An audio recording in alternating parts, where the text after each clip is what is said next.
be serious, serious, serious.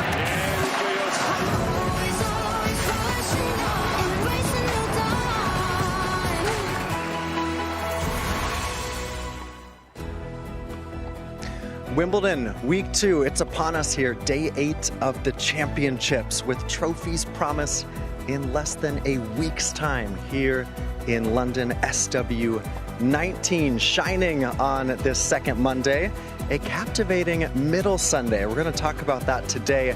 Iga survived match points while Novak was made to sleep on it. But all eyes are indeed fixed on Manic Monday here. The fans rolling in, and quarterfinal places are at stake in the men's and women's singles draws here. As we roll into week 2, we might have to challenge Sonia Mirza to a groundskeeper dance. That is gonna go viral on TikTok. This guy has already gone viral. The US Open champ, the world #1, Carlos Alcaraz. There's Maddie Keys also with us. Daniil Medvedev as well. Mira Andreeva, she's making a name for herself, as is Chris Eubanks. Just a little difference in their ages. Marketa Vondrousova, the Olympic silver medalist. How about Steph Tsitsipas, also in action today. We're very excited for the day and welcome in everyone to the Aorangi Hour. Nick McCarville, myself, alongside Sonia Mirza. And wow, Sonia, what a middle Sunday. We've only had it for a couple years. It certainly delivered. Novak Djokovic could have been down actually 2-0. Instead, he leads 2-0. That's a nice lead to sleep on, isn't it? Yeah, that is a nice lead to sleep on, but I'm pretty sure if you ask Novak, he'll probably want to get that one more set over with. Down set points, 3 in that first set, straight up 6-3. He literally just put the ball in the court, and Hubert Hurkacz did not believe, I think, that he could win that set, to be very honest. But I think, he's played a great match so far. He's done everything right except win the set, Hubie. So I'm sure he's going to come back and try and build on that, but Novak obviously in the driving seat. I mean, it's not easy for either player, right, to go to bed and you don't have the match finished. We actually just saw Novak walk back behind our cameras here to head out to his practice court. What are the emotions, even if you do have that 2-0 lead coming in where you have to continue a match today for Novak? You can see that scoreline. Hubie had set points in the first set, and he was 2 points away in set 2. No, for sure. I think it's never easy to sleep on a match, and that to a match that is so intense. You are talking about a 7-6, 7-6. He was 8-6 in both the tiebreaks. So there's very little that separated the two. Like I said, everybody wants to finish that match, especially if they're up 2-0. Same thing with Andy Murray a few days ago. Same thing with Novak last night. But this is Wimbledon, and we follow the rules, so we're going to come back and play the next day. You need to just find that balance of like trying not to think about it too much and staying focused, but still not like completely tiring yourself mentally. That's really the key. Yeah. And I mean, who does that better than Novak? I mean, I don't think he needs any advice on how to handle situations or adverse situations. Did you give him advice as he just walked by?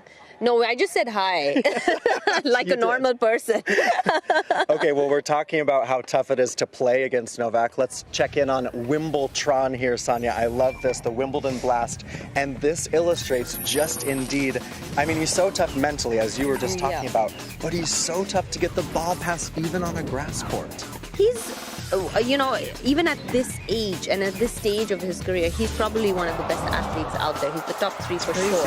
And, it's mad that we actually are talking about him while he's 36 years old, still as the best player right now. I mean, everybody that is his age or close to his age, including Stan Wawrinka, including Andy Murray, are on their way out. And he's just not taking... I mean, he's just not slowing down, and he's actually getting better, which is kind of scary. And somehow he's morphed into a video game character there as well. I mean, that's the kind of tennis that he is playing. But he does play like a video game. Yeah? Like, he doesn't, I mean, it's like if somebody who knows how to play a really good video game, that's Novak Djokovic. Yes, sure does. How about yesterday, Sonia? We talk about a scintillating middle Sunday here. Andrei Rublev coming back after dropping the third and fourth sets, takes out Alexander Bublik. That's a big win for Rublev. Now he's completed his Grand Slam set in quarterfinals. We're going to talk more about Swiatek, of course, Svitolina. That was a dramatic win. But how about Jannik Sinner just kind of strolling through the draw, isn't he? You know, we've been talking about Jannik Sinner all week, how he's been kind of understated. He's just sort of, you know, without even noticing, he's in the quarterfinal of Wimbledon, and nobody's even taken notice of him yet, you know, except Zverev, I guess. But, you know, I think Jannik Sinner is someone who is so solid. And you know, he is the number 8 seed here, and he's really, I think, lived up to his expectation already. Yeah. Okay. So huge win, obviously, Andrei Rublev as well, but really the match of the evening, of the day, maybe of even week one, was Azarenka and Svitolina. Almost 3 hours, a lot of drama in that match. Of course, a lot of storylines off court with it too, but Alina Svitolina able to, after trailing by a set in a break, settle herself, get comfortable on court. She had never beaten Victoria Azarenka in 5 outings previously. Taking a look here at the practice court, there's Sabalenka just now. But what a huge win for Svitolina to be able to come through that match in a third set tiebreak. She was down 7-4 in that tiebreak. So that match is so significant in so many different ways. Okay, so she's coming back after a baby. She's had a baby in October. That's crazy. We're in July. I mean, that's barely 8 months after she's 8-9 months after she's had a baby. She's here. Just a quick mention. There's Rabakina. She's going to be on court today against Haddad Maia. Looking very good. Looking very good. I'm actually calling that match. I'm really excited to watch that match up close. Make sure you duck in the commentary booth because she's clocking thankfully the ball. We've got glass in front of us, and we're right on the court level, so we're not going to get hit in our head, because you don't want to get hit by either of those girls' balls. No. But coming back to Svitolina, I think, you know, that match is so significant for her in so many different ways. Obviously very emotional after that match. It was a very high quality match, especially that last third set. I mean, Svitolina was going after the ball more than I've actually seen her be as aggressive. I don't think I've seen her be that aggressive. She was playing. Agreed. She was so, like, it was different. It was just different. I don't know how to explain it, but that's not the Svitolina that we had before October. No. She came out, she was all guns blazing. Changed. Yeah, she has changed in many ways, and I think it just meant so much to her. Azarenka putting it all out there as well. It was a great quality match. Azarenka very, very gracious in her defeat as well. Right after the match, in the press conference as well, Azarenka is someone who's very experienced. She's a multiple Grand Slam champion. So all in all, for Svitolina, in many ways, I think that was a victory that she really wanted. I mean, it was hugely emotional for Svitolina, and you know, I think one thing lost in the crowd is the fact that there wasn't a handshake. There was never going to be a handshake. Svitolina's been very open with that, and Azarenka didn't deserve, as a former Grand Slam champion, to walk off to court to those boos. You know, I don't think that the crowd realized that it was not Azarenka who didn't want to shake hands. It was the other way around. And I think that it's important that everybody puts it out there that, you know, the Ukrainians have made it very clear, especially Svitolina, that they don't want to shake hands with the Belarusians and Russians. And that's their personal choice, you know. And I don't think that the person who's put everything out there on the line in Azarenka for 3 hours deserves to be booed out there after she has actually acknowledged Svitolina after the match. She's the one who actually put her thumb up and said, well done. Yeah, she did everything that she possibly could, you know. So well, and it was almost a similar mirrored situation at Roland Garros a few weeks ago when Sabalenka beat Svitolina, and Svitolina was the one that was booed off court because the French crowd didn't necessarily understand the situation either. You know, to be very honest with you,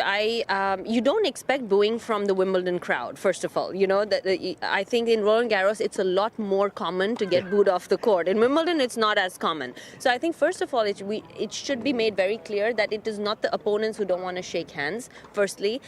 Secondly, I think, you know, I agree with Azarenka. I mean, we are playing tennis matches here and they're playing tennis matches here, and I feel like she said it as it is. She said, we're not changing lives. We're playing a tennis match. We're trying to win a tennis match and lose a tennis match. And whatever it is, we come off the court and we either shake hands. And if somebody doesn't want to shake hands, I'm just going to acknowledge it and move on. It's not a life-changing situation for either people. Right. All right, so that was a heavy moment, obviously, last night. A huge win for Svitolina over Azarenka. What about the light moments from week one? Let's check them out.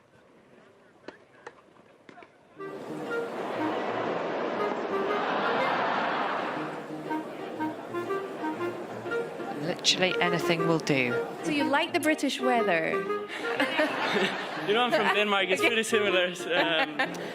I know you have like a traveling circus, the Carota Boys. I'm saying hi to you guys. Hope you're very well.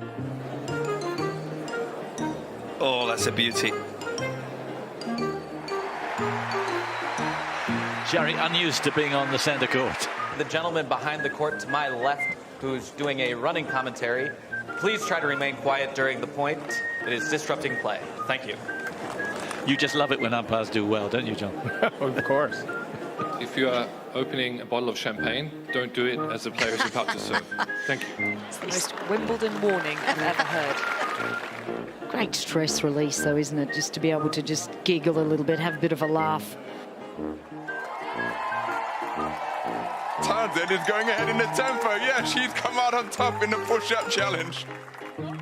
I love football so much. Maybe that's why I pretend that I'm Cristiano Ronaldo playing here for somehow. Oh, almost took his shades off. It was certainly Kyrgios-esque. He jumped so early. Well left.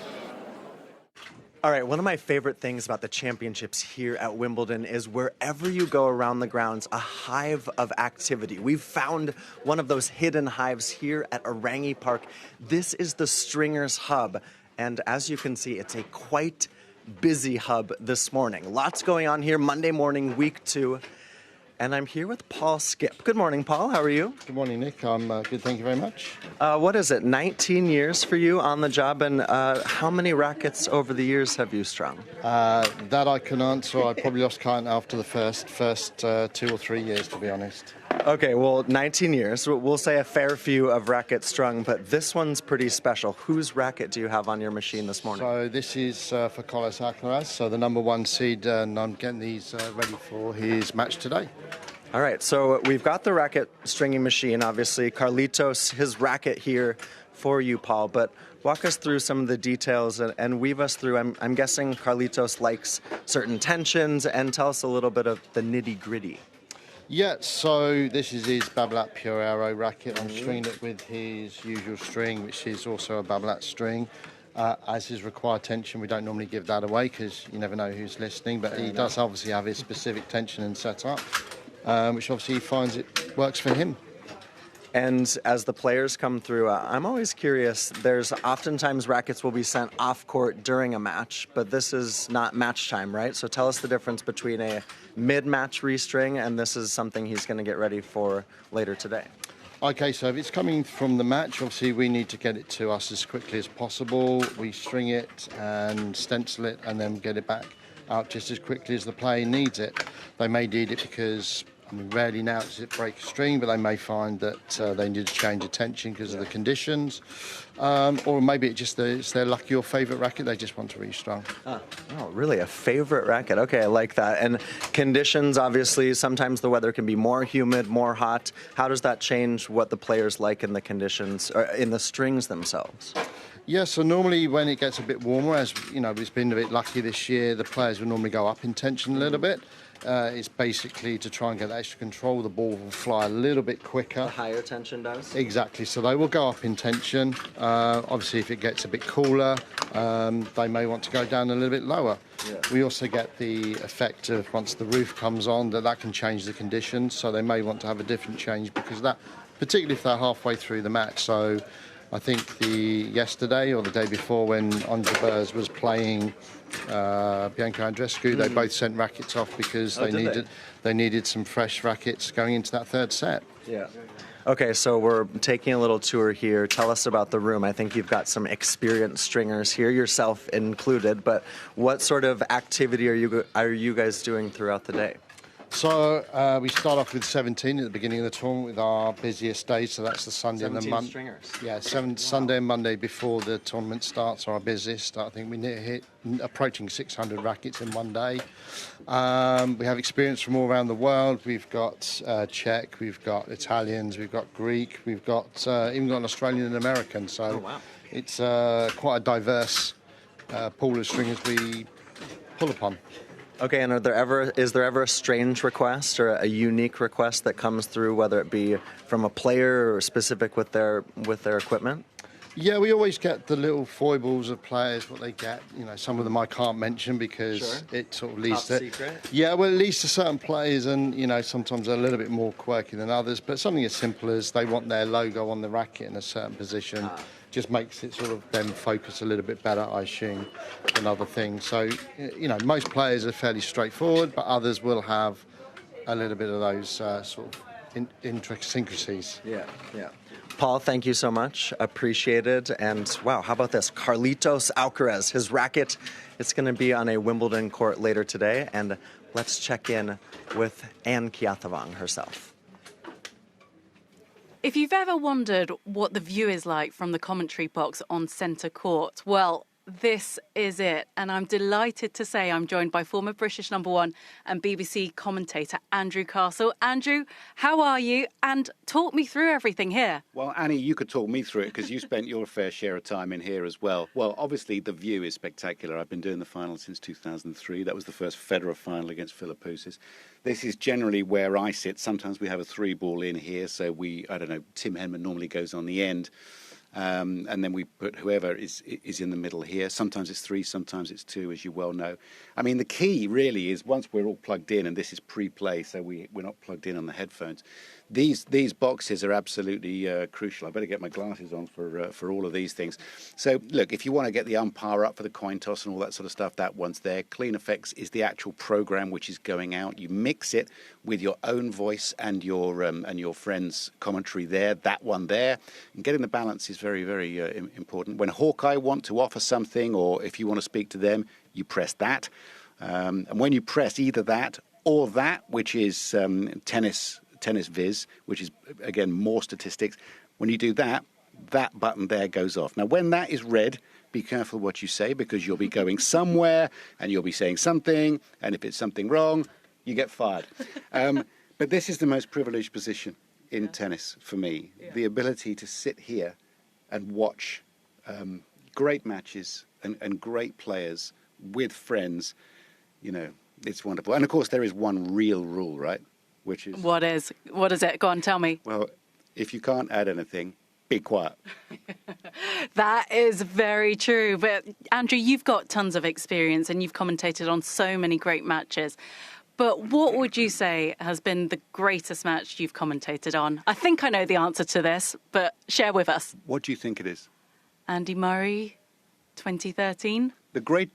Well, I could sell that without any problem. The greatest match I ever saw here was Federer-Nadal 2008 final. Yeah. But yes, the winning moment. So we had 17.5 million people. 75% of the TV sets in the United Kingdom were tuned in to us, to the action when Andy won in 2013. And the last game took 12 minutes when it should have taken about a minute and a half. And I remember the winning moment. And Tim was here. I'm sitting here and I'm facing this way. And, of course, the whole place, you remember how frantic it was. Yeah. It was chaotic and fabulous. And you want to put a winning line on that you're going to be proud of. And so you start thinking about it. Then, of course, the game went really long.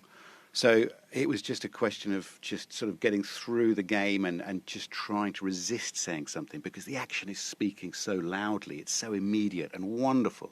We've all known this kid since he was a baby. He's about to win Wimbledon. And at the winning moment, Tim Henman, from that very position that you're in there, he leapt up, and that's not very high. You can see here. It is padded and soundproofed. But he leapt up and he elbowed me right in the temple. Oh, I didn't know that. Yeah, and I'm surprised that I didn't either sue him or start bleeding. But that was a big moment. So my winning line could have been an extremely rude one rather than whatever it was. Oh, well, I didn't know that, and I'm sure everyone else didn't. Now, I've got to ask you, you get to commentate with the likes of Tim and John McEnroe and so many other greats. But this is quite a cheeky question. Other than myself, who is your favourite person to commentate with? No, I don't like any of them. I dislike them all with equal intensity. Oh, God. Everybody is different. We all have different human relationships with different people. Tim has become fantastic, hasn't he, over the years? It's amazing. I'm not saying he didn't start well, but it takes time to relax into it. And his first match, his first final, which is a very different event than any other match, was the 2008 final, Federer-Nadal. So I enjoy working with Tim. I trust him, and I hope he trusts me as well. McEnroe is fabulous. I mean, come on, Martina Navratilova. You can't really get Todd Woodbridge. You can't go wrong. We all know each other and we get on, and it's about time we did a big match together. Yeah, it is about time. But for anyone who would like to be in your position, what kind of advice would you give them? I think you need to be a journalist. I think you have to know what the story is. This is the lead position. The expert is over there. I played tennis, but I'm not obviously the likes of McEnroe and these boys and girls. So, I took the lead position. It's a broadcast position in a different way. But I think you need to know about journalism, and I think you need to train yourself up. You've got to know what the story is, and don't forget about it. And also, don't forget who you're broadcasting to. If you're on a satellite channel and it's tennis specific, you get very complex about things. This is, BBC and going out to the world, and it's an event like no other. It's not just a tennis tournament. Yeah. So I would say keep it journalistic. Yeah. Okay, and that is fantastic advice. But final question.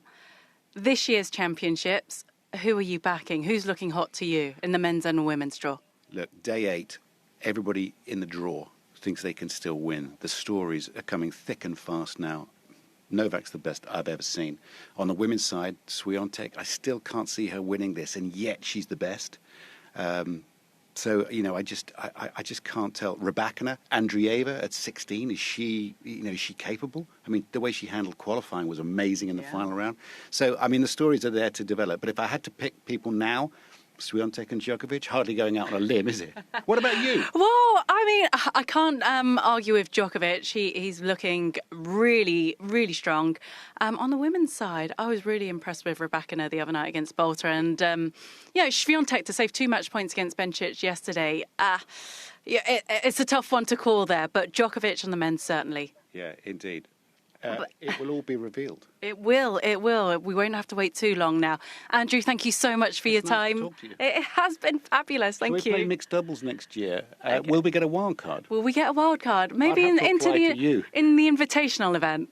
That's a great idea. Yeah, he's still hitting the ball really well. I can confirm that. There's that one. Thank you. All right, great insight there from Andrew Castle with Anne Keathavong on center court. And this man, he's going to be on center court later today. Carlos Alcaraz taking on Matteo Berrettini. And actually, Sonia, every time they've played, they've gone the distance, Alcaraz and Berrettini, including Alcaraz beating him at the Australian Open in a 5th set tiebreak. We're going to get a 5th set tiebreak today between these two? I mean, it would be amazing for the crowd, but I just feel like the way Matteo Berrettini is playing and the way that he likes playing on the grass, you have to give it a 50-50 chance. On any other surface, you would go with the Alcaraz, probably a 70-30 here. But, Matteo played a great match. He's been playing really well. He's feeling confident. You can just see, and he's such a different player on the grass. You can just feel he elevates his game quite a lot, even though he's coming off some big injuries. Everybody a couple of weeks ago had such doubts about him. It almost seems like he's refreshed, though, because he's played 17 matches this year. Yeah, he came a couple of weeks ago, and he lost like 2-2 or 1-2 in the first round, and everybody's like, what the hell is he doing back? Like, why is he here? And, it was on that. And all of a sudden, here he is. So you can never count people and players like Berrettini out. Yeah. So it's a tough match for Alcaraz as the number 1 player in the world.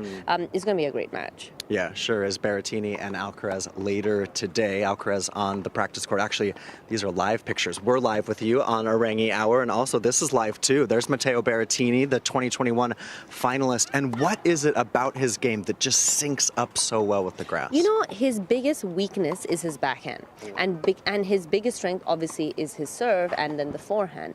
What I think the grass does is that it negates that weakness that he has, because he doesn't need to hit that many balls on this surface. He can come in, he can obviously serve very big, so there's shorter points, and that suits him obviously. Because but anybody, like if he's playing a Novak Djokovic or even Alcaraz, he's going to go there and, keep going to his backhand. Yeah. Well, you mentioned Novak Djokovic there and the fact that Berrettini, well, he's one of the guys that's going to try to challenge him. He's got Alcaraz in his way. How about Djokovic? He's actually still playing his 100th singles match, isn't he? Because he hasn't finished against Hurkacz. He joins Federer and Connors. And look at that, Connors at 102. Yeah. So Novak, if he gets 3 more into the final, Sonia, that's going to be a second all-time behind I feel you have to think that there is a possibility he's going to get that 120 as well, the way he's going, because it looks like he's actually aging in reverse. He's going the other way. Really does. He really is. He looks like he's aging in reverse. He was striding into the ground. I mean, so it's relaxed, just like relaxed, so chill. I mean, that's what happens when you haven't lost here in 5 years. So. Yeah, that's true. One match actually that you commentated yesterday, Sonia, the Rublev-Bublik match. It went 5 sets. Rublev making his first Wimbledon quarterfinal. But how big was it? We'll talk about a few numbers in this match, but Rublev against such a big serve. We'll talk about the Bublik serve in a second, but saving all 5 of those break points that he faced, that was massive for Andre. It was massive. But you know what? I was calling the first 3 sets of that match, and Rublev and Bublik, usually Bublik has his own antiques and a different way of playing, right? Yes, like he's quite a character on the court. He'll throw in some underarm serves, he'll make some faces. So for the first 2 sets, Bublik did nothing of that sort. Yeah. And Rublev was up 2 sets to love. And then all of a sudden, you see they come into a tiebreak. All of a sudden, you see Bublik come alive. Well, come alive, yes, but also on the second serve of Rublev, he's going. I mean, that shot there, though. That's probably the shot of the isn't tournament, it? Yeah. Can we? I don't love think to roll anyone that again because I mean it's just insane. And this was Look at Bublik's such a reaction, pivotal though. point on it too, right? No, the point. I mean, I think he's still in disbelief. It's been a day, but I don't think he still believes it. I mean, what? Like, that was like an unintentional dive. Yeah. And then he made that ball like almost a squash shot there. It's not even a tennis shot. That's unbelievable. But how big was it for Rublev to be able to, because the story has become for him a little bit that he hasn't been able to control the emotions when he gets faced with a situation where Bublik wins the 3rd and 4th set, as you were saying, and then Andre seemed to settle himself down again. He did, and I think, because in that 3rd set, when Andre lost that tiebreak, he was so upset. He stared at his box, he stood there near his chair, and he just kept staring at them. It almost like, I'm going to have to do this again, because he had worked so hard to be there. He tried to stay so focused. But all credit to him, to having lost 2 sets and then to find those kind of shots in that 5th set. And to withstand, as you can see there, 39 aces from Bublik in the match. Bublik was serving some second serves close to 130 yesterday. I mean, there's no concept of second serve. I was like, there is guys who are not serving first serves over 125, 128. The guy was sometimes serving second serves, 127. He was just rolling his arm over for a second serve. It was crazy. So he's such a great talent, Bublik. If he can get his emotions in control, if dangerous. He can really do big things. Likely against Djokovic next, who of course is the 4-time reigning champion. Here's the reigning women's champion. Just briefly, actually, today she's got Haddad Maia. That's going to be a tough matchup especially if Haddad Maia can bring the kind of what she won 2 grass court titles in a row last year. Haddad Maia is tough. Is very tough on the grass. She's really come into her own over the last 1 year. I think she's got a huge serve. She's lefty. Probably her biggest weakness is her movement, right? Yeah. But then again, on a grass court, that kind of gets negated because of how big she hits the ball. I think the real strategy and the trick is going to be for both of them. Whoever is going to get that first shot in, whoever is going to get that first big hit in, is going to be on top of this match. Interesting. So Rybakina later today against Haddad Maia, and Chris Eubanks, he's had an incredible story. He's one of the collegiate players out on the Pro Tour. He's broken into the top 100. He won his first ATP singles title, and he's had a dream Wimbledon run this week. What a story. I mean,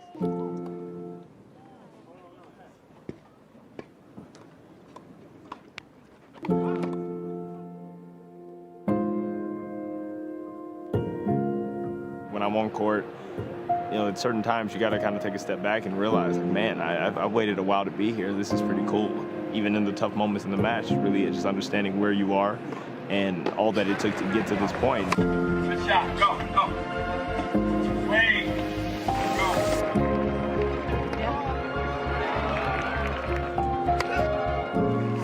The remarkable rise of Chris Eubanks gathers more pace. 8 wins in a row for the American.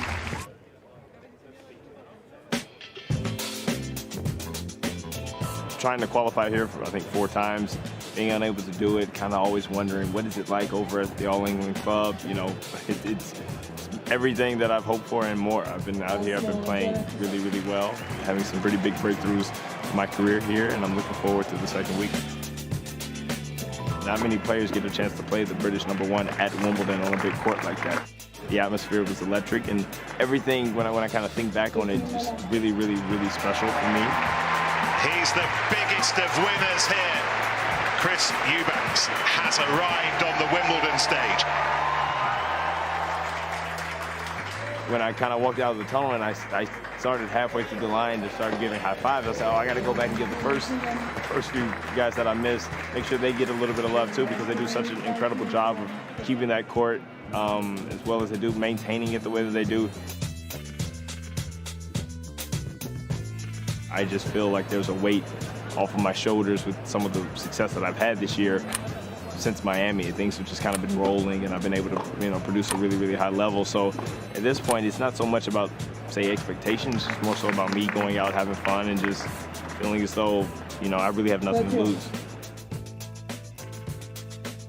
I think every tennis player loves the opportunity to play, you know, top 10 player on a big court in the later rounds of a Grand Slam. It's kind of what you play tennis for. I've played on a big court before. I played against a big name, and I can just go out there and try to have fun, play the way that I can play, and we're going to see what happens. Well, can I also just say one of the truly nicest people, not only in tennis, I think, that I've met in pro sports, Chris Eubanks. He's going to be on court later today against Stefanos Tsitsipas. Speaking of the day, it's well and truly underway. Day 8. This is week 2. You can find Wimbledon on your broadcasters around the world. And look at these beautiful scenes. Those clouds from week 1 are gone, and it was looking stormy for Madison Keys. She was down a set and 3-love against Mira Andreeva, but Sonia, she's been able to turn that match around, winning the second set. They head to a third. Yeah, but Madison Keys was up 2-love. She was up in an early break, and you would think that with the experience she has, she's going to win that set. Obviously, Andreeva throwing great things and doing great things at her. It'll be interesting to see that third set. Andreeva is the next superstar, obviously. She's 16 years old. 16 years old. It's crazy. And she's in the round of 16, so... Yes, and those are some more results there. Yep. Doubles happening matches around the ground. Stolahide and Zhang split sets with Wu and Zhulin. And, you know, you mentioned Andreeva being 16. She's trying to be the youngest quarterfinalist since Kornikova in 1997. So that's how long that's been. We go from Andreeva, the Russian, to her countryman, Daniil Medvedev. He's into the 4th round for the 2nd consecutive time. Yeah, for someone who doesn't like playing on the surface, it's really, really good, I think. You know, hey, I mean, all of them, everybody's like, oh, I don't like playing on the surface, and they're all in the second week. Alcaraz, Swiatek, Medvedev, right? I feel like they're just taking pressure off themselves by saying this. I honestly feel so. I'm like, you cannot be the top 3 best players in the world and be like, oh, well, we don't like playing on the surface, so we're happy to make it to the second week. I don't buy that anymore. You are the best players in the world. You're here, and Medvedev obviously knows how to play on the. I think if he just moves a little bit forward, I mean, the way he serves and the way that he moves, I like just the way he hated playing on clay, and then he goes and wins the tournament. There's no reason he can't do it here. Right. Well, setting expectations low to exceed them. Actually, we got the chance, Sonia, to speak with Daniil Medvedev just after his practice yesterday afternoon. Daniil, congratulations. 4th round for the 2nd time here. You said you've got big motivation this Wimbledon. Talk us through the mentality of getting into week 2. It's the first time you've been that far to major this year. Yeah, true. Lately, majors were not my best tournaments, but I love them. I love the Grand Slams. I knew I know how to go far. So lately I haven't been clicking for me, so hopefully I can continue the way I'm playing here in Wimbledon. I've been playing great.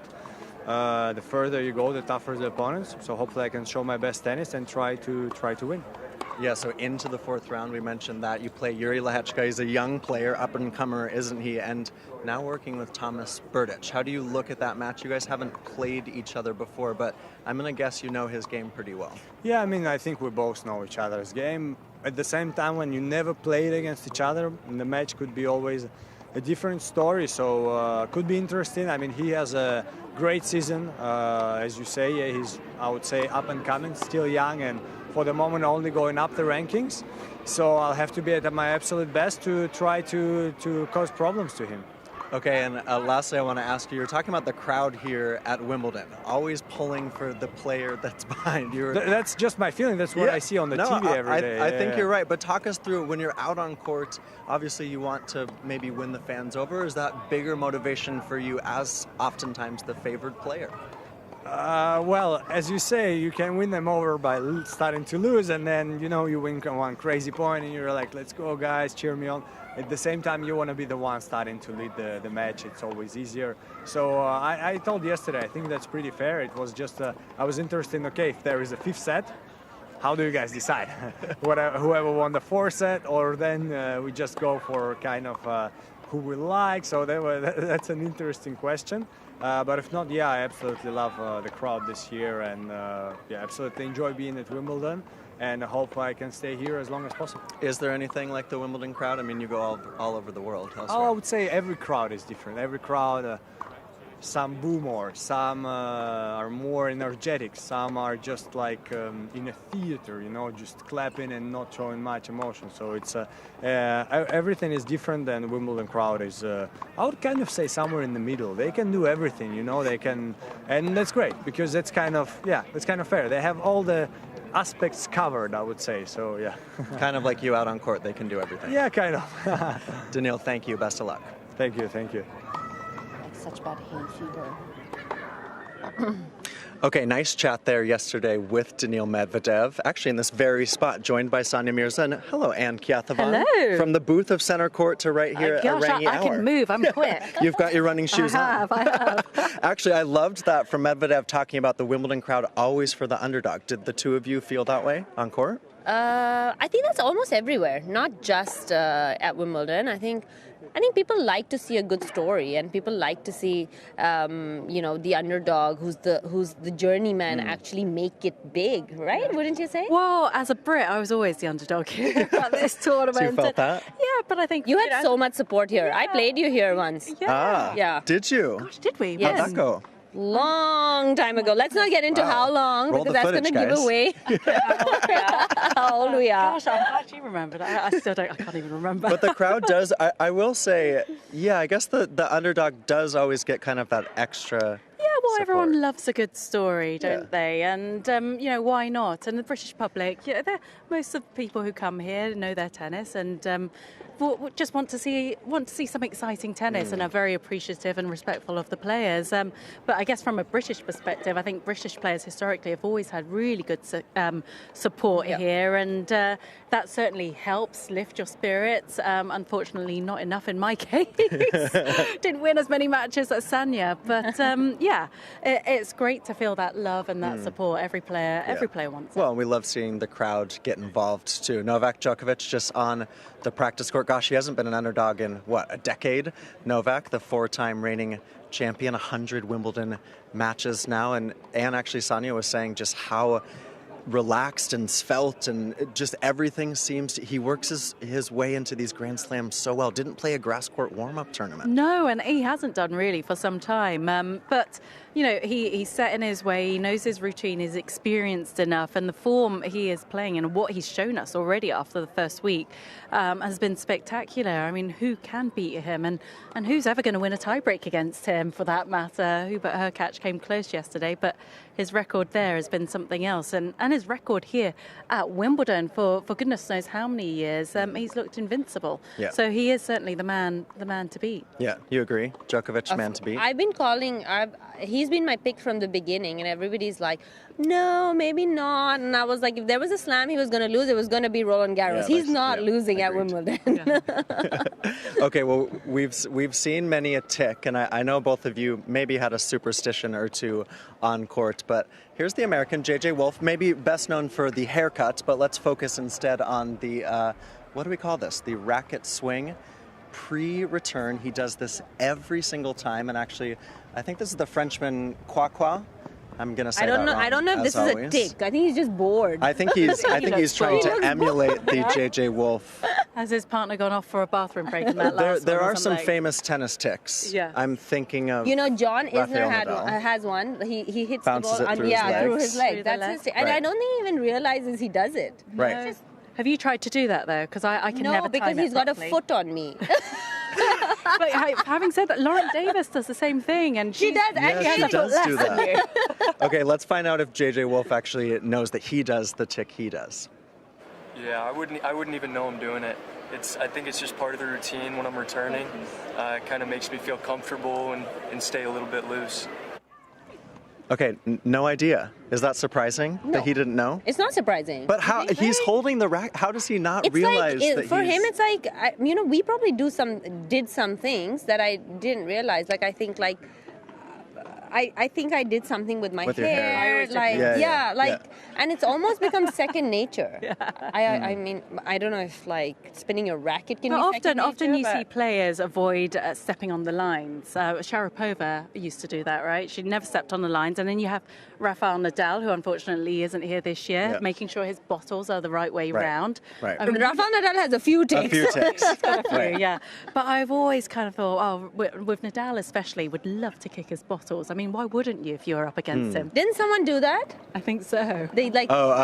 Yes. Didn't yes, someone they do did. that? I'm wondering, do we know ticks of Alcaraz yet? I don't think we've really seen. Maybe they develop over the years. He's as too they go. young for ticks. He's Does it too need young, them? too in control. Alcaraz due out later today against Matteo Berrettini. We were just speaking with Sonia about that matchup, and Berrettini, he didn't need the warm into this tournament. He's looked so good, and wow, how impressive was he against Zverev? You give him a fighter's chance today. Yeah, absolutely. I mean, he's had a win over Alcaraz in the past. This is going to be a really interesting matchup. Berrettini has been striking the ball so big. I went courtside for his match against Alex de Minaur, and I was blown away by how big that strike is. I mean, the thud that you hear of the ball. Forehand, right? Yeah. Especially, No, and Alcaraz, I mean, he's not exactly, he hasn't been efficient in his matches here at Wimbledon. He's had to work for it. And it's a great opportunity for both players, and I'm intrigued by the matchup.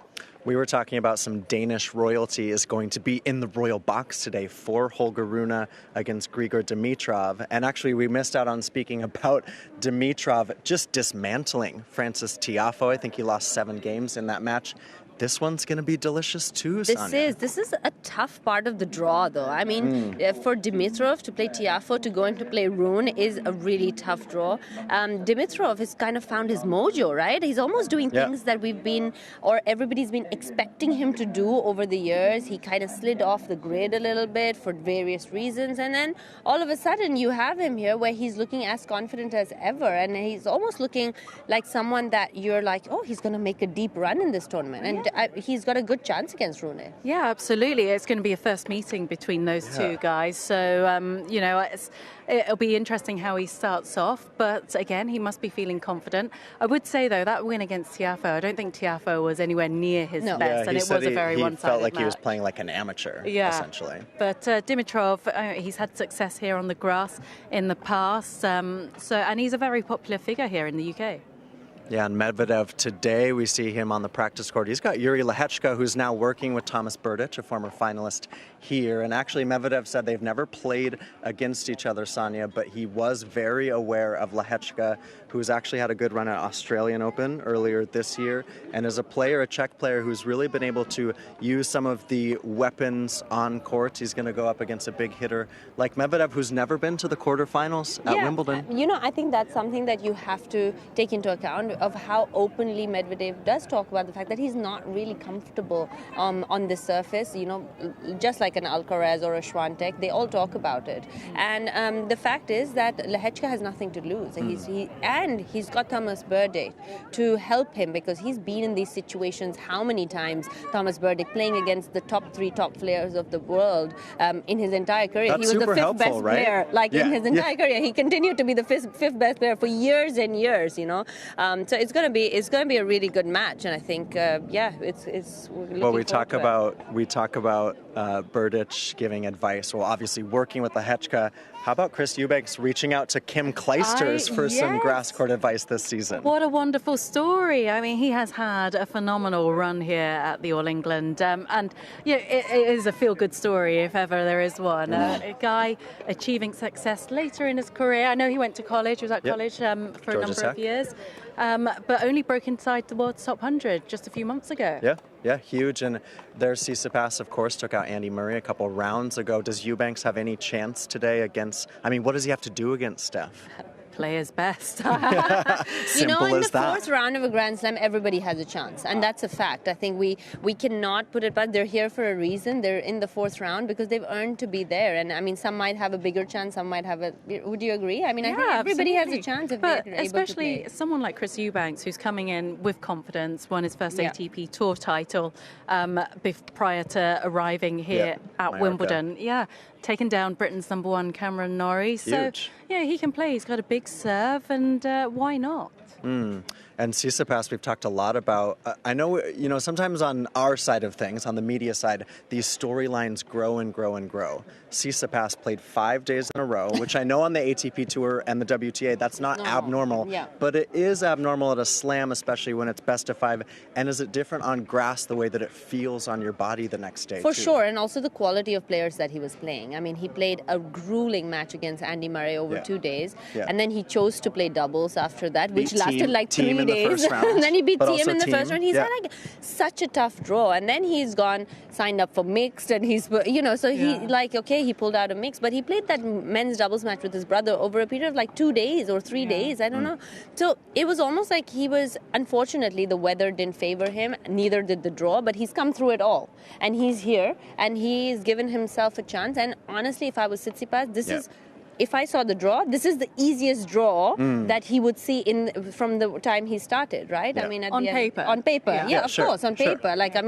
To play Thiem, to play Andy Murray in a 5-set where you've almost lost the match, I think that he's going to like his chances here. Yeah, well, adrenaline levels should be high to come through against such great players. But this is another test, and I'm sure he'll approach it in the best possible way with respect to his opponent and not underestimate him. Yeah, certainly not. And actually, this is footage, of course, from practice, but you can see Mira Andreeva there on the practice court. Madison Keys been able to turn this match around. Now, before the 16-year-old, well, she's still got a chance, but before she's knocked out of the tournament, let's get to know Mira Andreeva just a little bit more. She's 16 years young. Let's meet Mira Andreeva.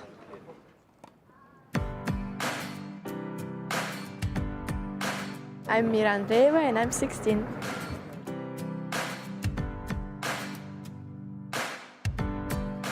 I remember the match of Federer and Djokovic here on the center court. Serve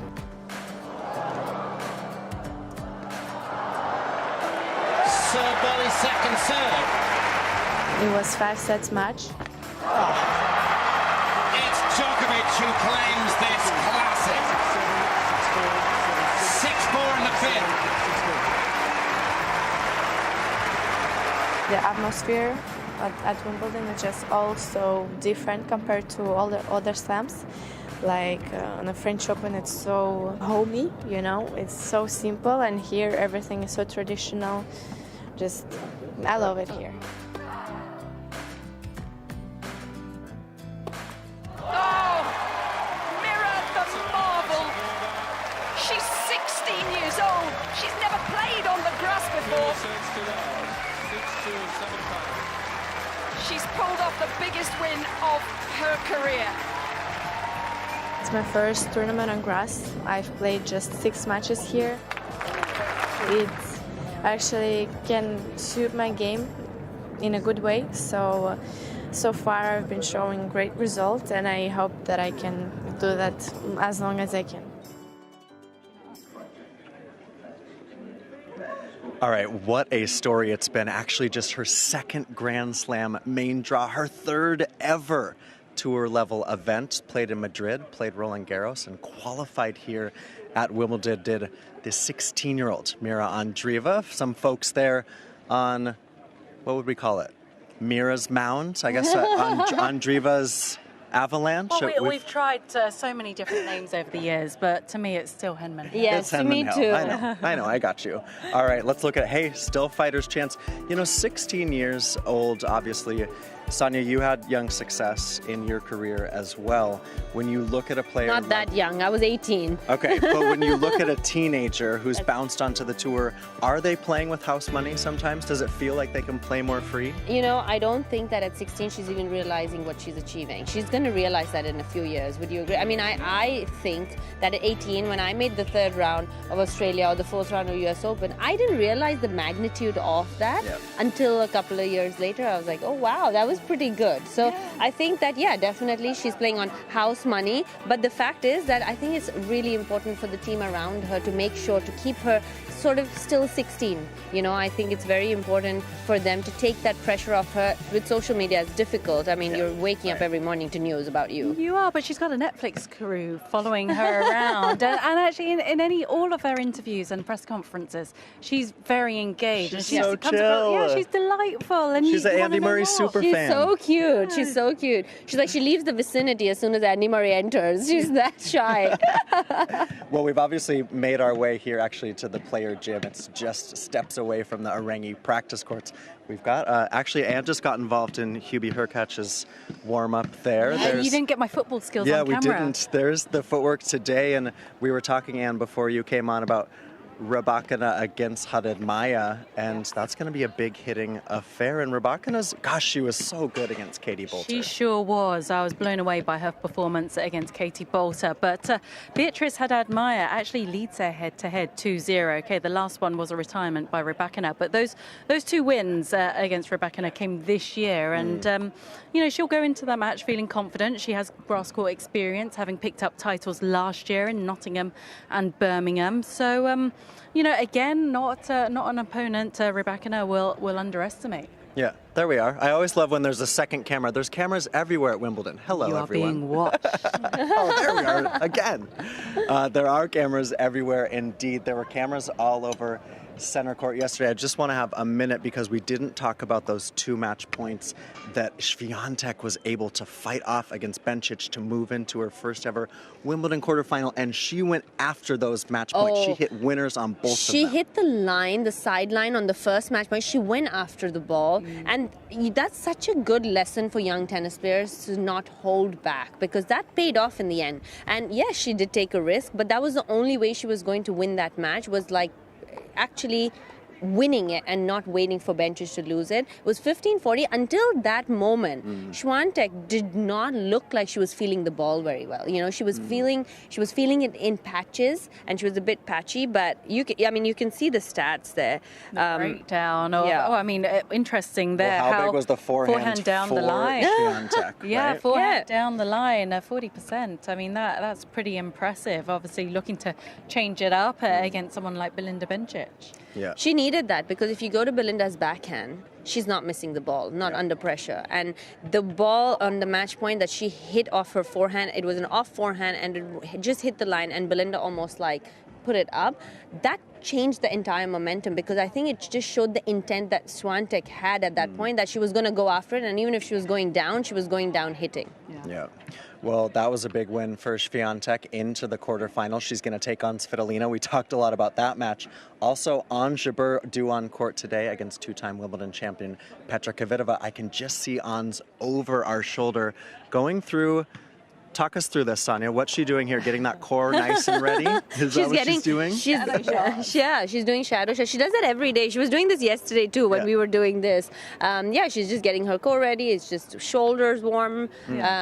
Just before her. She's working up a nice sweat by the look of the t-shirt. But the ball is probably about 1 kilo, 2 kilos max. I would think like 1.5 kilos or 2, not more than that. Yeah. But she's got her AirPods in her ears. She does, well, yeah. so she's not listening to her husband. I think that's maybe a common theme. Hey, how great, how entertaining is Ons, the craftiness, the minister of happiness and craft, because of the way she moves the ball around the court, against Kvitova, who's playing inspired tennis, won a Masters 1000 earlier this year, and dang, she loves the Wimbledon grass, doesn't she? She sure does. It's going to be a fascinating matchup, a contrast in styles. I was in the locker room yesterday, and Ons was there, as was Petra, as was Belinda, and they were all kind of joking around. And Ons, in front of Petra, said to Belinda, "Who are you going to support tomorrow? Me or Petra?" Put her on the spot.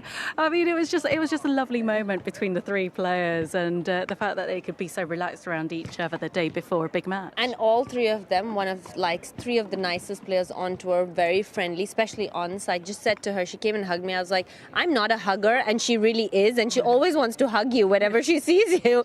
And I was like, Ons, stop hugging me. No, she's one of the nicest girls on the tour, and it just goes to show you what an ambassador she is of the game, where you can be an unbelievable athlete, unbelievable tennis player, and still be a nice person. You can still smile, and you can still be very pleasant. You can still be all of that, which we appreciate. Also on the docket for the women's today is Sabalenka, the Australian Open champion, actually taking on Ekaterina Alexandrova, who we just see nearby us. She was playing some football just a minute ago. This seems to be the choice. Yeah, everybody's playing football around the gym. This is going to be an interesting matchup because Ekaterina, best of luck, Ekaterina. Good luck today. All right, she's going to play her match against Sabalenka. How do we cook this one up? Because Sabalenka has seemed to round into form, hasn't she? She has. I mean, she's such a dangerous player, isn't she, Sabalenka? What a fierce competitor she is, and there's no reason why she can't go really far here at the championships. Got everything you need, or what you would expect from a player to do well here on the grass. Big serve, big strikes off the ground. Alexandrova, I mean, she's a pretty flat ball striker. Will look to stay in the points for as long as possible. Does she really? Good luck, Ons. There she goes. There she is. Sorry, Anne. Could we not get no, she's got to go and prepare. Again, Alexandrova. Does she have the weapons, though? And does she need the weapons? What weapons does she need today? You know, I've actually played her a couple of times last year. She's very understated, but she hits a really clean ball. She likes that backhand wing a lot. She can serve pretty big. Not the biggest, but pretty big. She's had some really good results over the last 6 months. She's feeling obviously confident being here in the fourth round. Does she have enough to trouble Sabalenka? Maybe. Does she have enough to beat her? I don't know, because Sabalenka, just after Australian Open, I just feel you see a new resurgence in Sabalenka, right? And you feel like she really believes that every time she's into a Grand Slam, she's in it to win it, you know? And even when she's down, I mean, what we saw the other day when she took on when she wasn't playing her best, She wasn't playing her best, but she found a way, and that's what we expect from our champions, and that's what she has the ability to do.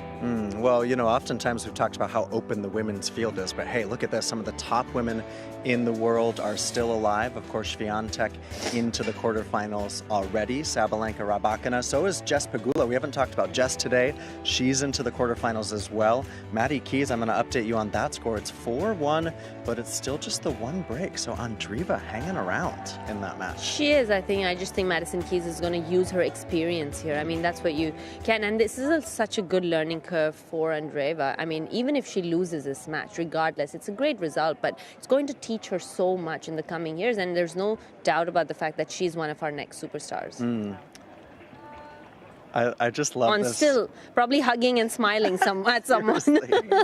Does her face hurt? You know, we used to call this Manic Monday, right? After the middle Sunday break, but today feels pretty manic too, in the best possible way. Well, yeah, given the weather we've had to deal with in the first week, we're still playing catch up, and of course you've got the junior events, singles, doubles, boys and girls out there on the court. If you've got a grounds pass, you can go and spot a future star, but plenty of tennis, plenty going on. And no room to really just sit back and relax, for the players, that is. Okay, so we're excited for the tennis today. Obviously, the fans are taking it in as well. Gosh, the sun is shining around the ground. Sonia, real quick, your favorite match today, or what are you calling later? We're calling it together. Are you? Yeah, we're calling Let's go. Haddad Maya and Rabakina. I'm really looking forward to that match. There's going to be some big hitting. We got to get our helmets up just in case. Yeah, just in case it comes through the commentary window. Oh, too good. All right, for Sonia Mirza and Ann Kiathavong, I'm Nick McCarville. This has been the Aorangi Hour, the players' balcony. Some good lunch happening there as well as day 8 rolls on. And I am curious to see if we're going to have a big upset. Can Hubert Hurkacz come back against Novak Djokovic? That would be the upsets of all upsets. But that would be the upset of the year or years if that happens. Yeah, well, good luck, Hubie, on that one. Very good. All right, well, suddenly the gym just cleared out. Did they know that the show was coming to a wrap? Yeah, here? they Look were at actually us. just doing We're it all alone. for us. Like, they were just all warming up for this camera. They wanted to be Lucky in the us. background. All right, well, Chandler's done a great work today, and there's the London skyline. We bid you adieu. We'll see you tomorrow right here on the Aorangi Hour, live from Wimbledon.